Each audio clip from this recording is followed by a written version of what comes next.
my interview with Mrs. Summers. Hi. She is a choir teacher that teaches 5th and 6th grade choir at Brown and Maderos Elementary School. I had her for elementary music when I was in, I think, fourth grade, I think was when I had her. So this is really exciting. All right, so can you please tell us how long you've been teaching choir? This is my 30th year teaching both classroom music and choir here in the Turlock Unified School District. So 30 years. That is awesome. And then what is your degree? My degree was from the University of the Pacific, music education with a vocal emphasis. Perfect. Oh, that's awesome. Okay, great. And then let's see. So what do you think is the most important part of teaching choir? Most important part of teaching choir, besides all the vocal technique and using your voice properly, is learning to get along in a group and realize that one person's voice is as important as everybody else's, and you're having to work together for a common goal. Yeah, no, that's super.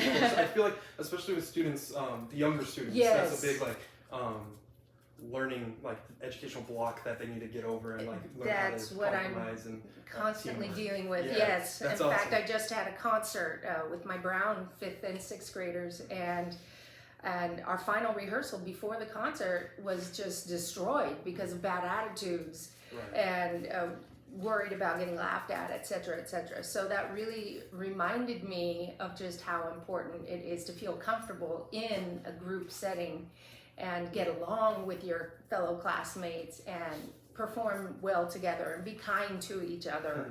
I had forgotten. What has been your biggest struggle teaching choir throughout the years? My biggest struggle teaching choir over the years has been to challenge those that don't want to sing or think they don't want to sing and try and win them over. Gotcha. And I kind of take pride in that because I want to think I'm the person that's going to win you over and you're going to love to sing and you didn't even know that you wanted to sing. Yeah. So that's my biggest challenge and also one of my biggest goals. Because here in the Turlock school districts, students have to choose whether to play an instrument or to sing, and they have to do something. So there are times when I get the kids that obviously want to sing, but also kids who don't want anything whatsoever to do with music. So that can be a huge challenge. And those are the ones I'm trying to win over and help them find their voice and encourage them to sing. Yeah, that's interesting. It's a challenge. Because they have to do either instruments or vocals, yes. right? And every year I get the question, do we have to choose? Do we have to do something? Yes, you have to do something. Right, yeah. And of course, I'm the one who gets the kids who don't want to do anything. And I try and relate it back to, well, if it was a sports block, I wouldn't want anything to do with sports because I am just not sports inclined at all. So I can kind of understand where some of them are coming from who don't want to do anything. But again, I take it as a personal challenge to try and win them over and find their voice and learn to love singing. Okay. Yeah. Awesome. Yeah, that's great. Yeah. Where is your primary source of repertoire? Where do you get or find the different pieces that you guys sing? J.W. Pepper, mainly. Okay, that's perfect. And I've got a collection of songs that I've used for 20 some odd years, and some of them I do every couple of years because they're just that good and I know what works and the kids enjoyed them, so I'm going to pull them back out. Sometimes I get to a point where they just it's done its time and kids don't relate to it anymore, and so I'll scrap that and try something new. I like to have kids input as well, besides doing a variety of styles of music. I want the kids to have a little bit of ownership, just a little, and so I like to ask them what they listen to on the radio. Is that's school appropriate, obviously. And then I'll go through and I'll listen to their suggestions, and if any of them seem user-friendly or school appropriate, and then I'll present it to the entire class. And then we kind of vote what contemporary song do we want to do from your selections. So they enjoyed that. They always enjoyed finding new songs for me to look up. But overall, J.W. Pepper is my go-to, and my personal files that I've had for 30 years. Yeah, that's awesome. I like that you let them not choose a song, but put their input in on choosing the music. It lets them bring in their own like individual creativity and just like what they like and their preferences, as well as I feel like I'm sure you get a lot of students bringing in their own culture and where they came from, and, absolutely, and like their families. Like, oh, my dad always sings this song. We should try to sing it, and it's something from a different culture that you can teach other students. I've had a lot of students show up with songs in other languages that are strictly from their culture, and they're teaching me that's as awesome. we go along. I love that. Yeah, because we have. I've always thought, because I do help at Choral High School right now with their marching band as like an assistant marching specialist, brass technique person. Good for you. And I feel like throughout that, even though I'm still in the process of learning how to be a music educator, I learn just as much from them than I teach them. You know what I mean? Because it's constant like real life experience, and they have so much to offer for us. And that's the main reason I'm excited about teaching whatever grade or concept I'm teaching, is just learning more about them and about music in general. Absolutely. So that's awesome. It's really cool how much we can learn from our students as well as we educate them. Yeah, that's awesome. Now, how, because I know you teach beginner choir, 5th and 6th grade, younger students. How do you go about assessing your students' like progress when it comes to singing? Because I know that with 5th and 6th graders, also that are some not forced, but have to go into the choir, it'd be hard to get like a linear progress. And that's also not what music's about all the time, is progressing. But how do you assess that and then like kind of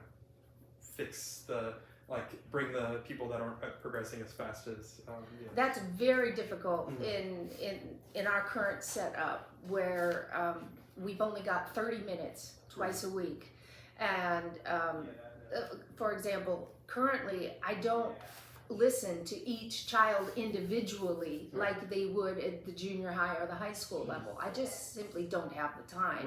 And if I used to do it, I used to try and do that. And if I take 10 minutes even to listen to individual voices, then I've lost the whole rest of the class. So classroom management is a huge issue as far as that is concerned. So every assessment that I make is whole class based, and how well are they matching pitch, how well are they singing the melody, if they're ready to move on past the melody to a counter melody or not. Typically I stick with unison through the first semester, through Christmas. Christmas I might get to a partner song, which is two completely different melodies being able to be sung at the same time, because they can handle that. But as far as harmony goes, and singing in thirds and parts, we barely get to that in the spring. With the 60 minutes that we have a week, it's just not much. But there's still a lot you can do and teach them without going into that kind of harmony and different parts. Is your choir normally set up, it's mainly treble voices with yes. Is it like one part a lot, or do you do mostly I'll use music that has two parts, so just in case I can move on to a second part, I will. But at the beginning of the year, and like I say, through the first semester, it's mostly unison and learning to train their voices and match their pitch on a single melody. That's awesome. Do you often use accompaniment or like live accompaniment or recorded? No, I use recorded accompaniments all the time because I'm not a great piano player myself. I can do warm-ups, which is great for training their brains and their voices, but I use canned accompaniment. That's my specialty. So the other choir directors in town, they focus on the piano, but when you're behind the keyboard, you can't listen. As well. My professor says that all the time. He does like accompaniment, obviously, with music, but during the rehearsal space, he says that if you're at the piano too much, you won't be able to turn your ears on because you're focusing exactly on what you're doing there. Yeah, that's awesome. Yeah, and then recorded accompaniment is just a great tool that you can use to listen more, especially for the younger kids. Absolutely. Then awesome. I can focus on their singing and are they singing the melody correctly? Are they singing it wrong? Do I need to stop and fix it? That's awesome. How I mean, I'm going off of the. That's okay. That's Go for it. How do you ever teach like basic ear training and like sight reading in your choirs, or is it more by rote? I used to. And again, I found the time just got away from me. They keep shortening the classes as well. So. But yeah, I used to. I put my own sight reading things together from various books that I've used, and mainly I teach them the C major scale, and I teach it to them 3 different ways. I use numbers 1 through 8. Okay. I use solfege, awesome. and I use the actual letter names on the music staff, so that they're learning. Look, this is the same thing. They all mean the same thing. Yeah. So they're able to sing the C major scale 3 different ways. Right. And then I don't use the solfege and the letters consist all the time. Right. I change keys by using numbers. So like we start on 1, 2, 3, 4, 5, 6, 7, 8, and then we go up 1, 2, 3, 4, 5, 6, 7, 8. Okay. So I use the numbers. Yeah. No, that's great. I feel like getting students used to sight reading and solfege is a good thing, but I feel like at that age you really need to focus on beginning vocal technique and singing. Like singing, getting them to love singing and get used to singing. So I think that just getting your younger singers just to sing and sing songs they like to sing and get them used to singing in a public place with a group is equally as important. And so no, I do agree with you on that. That's a very and I like that you do incorporate the scale in solfege, so they at least know what solfege is, and in future years, if they're a choir director or lessons teacher or something like that, it's like, all right, solfege, do you know do? They're not like, I've never heard that before. What is it? Right, they'll have something to draw back to. So I don't go into it as much as I'm sure Mr. Parton would like at the junior high level, but I do make sure they've at least been exposed to it. Yeah. And I also believe it's really important for them to see the actual notes in front of them, so that they can see as the notes go up and down, their voices go up and down. Like so the contour of the piece. So hopefully they're getting that what they're singing is matching the pattern of the notes. Right. Yeah, no, that's awesome. That's awesome. Yeah. I know of some teachers that just show the words and you learn to sing by rote by listening, but I want them to see what they're singing. Yeah, no, 100%. That's awesome. There's a lot to take into consideration when you're teaching in general, but I feel like I haven't thought much about teaching choir to such young kids. There's a lot. I feel like a lot more you got to take into consideration. You got to start from ground zero. Especially for people with their degree in music, that some things seem like common sense, but to a kid that's never done anything musical related, like that's not common sense at all. You know what I mean? Like, that's interesting. But the main thing is you want them to have fun, so that they want to come back and aren't afraid to use their voices in front of other kids. I have some, like at the concert, I had a group of 3 little boys. One boy is fearless. Okay, he'll sing in front of anybody who will listen. Right, he's wonderful. But the other 2 were clearly hiding behind him, and he's like, no, and he was physically moving them to come out in front and sing. And by the end of the concert, they were both singing with him, but one of them was just really into it. Nice. So it was awesome. That's great. That's awesome. I do see a lot of music a lot of the time just breaking people out of their shell. I know it did with me. I was very shy at first, and like when I was growing up, but then through you, Mr. Tovar, Sarah Carpenter, Mr. Modesto, I really just opened up and became comfortable, you know what I mean? Yes. Comfortable performing and just being like expressive. Exactly. So I do often think about music in that way of like it's just breaking open the shell of what's already there. That's great. That's awesome. I do have one more, I think. Yes.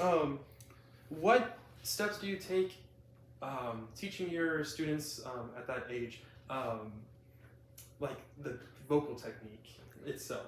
Vocal technique. Start with breathing. Okay. And that singing is all about breath and controlling your breath. Gotcha. And so I do a lot of breathing exercises so that they can catch a clue that you have to control your breath in order to sing. Right. So we do a lot of that. Vocal warm-ups as far as pitch matching. Try to keep them fun. Mama made me mash my M&Ms, you know, 100 times over. They always like that one. I don't know why, but they they like the idea of smashing their M&Ms. I don't know. So vocal warm-ups. Right. And then what was the rest of the question? Just vocal technique. Like, how do you go about teaching such young students vocal technique? It's all about demonstration. Gotcha. So your own voice, Yeah. using your own voice a lot. Yeah. So that they're hearing it and able to imitate the sound. Some of them are still having problems figuring out the difference between yelling and singing or talking and singing. Gotcha. They just don't get it. So I talk a lot about using their angel voices. Okay. And because it feels different. Here I come, where from? It's different than here I come. You know. Yeah, 100%. The talking voice is different from their angel voice or their singing voice, their head voice. Yeah. I don't use that word with them until 6th grade. You know, then I can talk about chest voice, head voice, and because it feels different, and they can concentrate on, oh, look, it's vibrating in my chest. That's my chest voice. I get it now. Yeah. You know, or oh, I can feel that in my head. That's my head voice. Yeah. But I don't know. Did I answer your question? Yeah. No, 100%. Breathing, Definitely good modeling and demonstration, and then just kind of repeating back and forth. And then I'm sure a lot of it has to do too with your own assessment, I guess. But like you not calling them out, but just correcting when it's not. Even though you can't spend individual time with each student because you only have such amount of time, but you can still, hey, make sure you guys like open your jaw, like stand up tall, posture and everything like that. Just the very fundamental basics of vocal technique. They don't, and we talk a lot about the lungs and how they work, and if you're slumped over or squashed down, you know, it takes away your air and your power. Yeah. Because your air is power in your voice. Awesome. And then just to wrap it up, what's your favorite memory or favorite part of teaching choir throughout the years? My favorite thing is seeing the smiles on the children's faces. That's it, I mean, because in today's current atmosphere, there's a lot of negativity. And so I always force myself to look for the smiles, and that reinforces why I do this, and my own personal joy in singing and teaching singing. So I always look for the smiles. Right on. That's awesome. Thank you so much. You're very welcome. The interview. Yes. I've learned a lot. Thank you so much. You're welcome.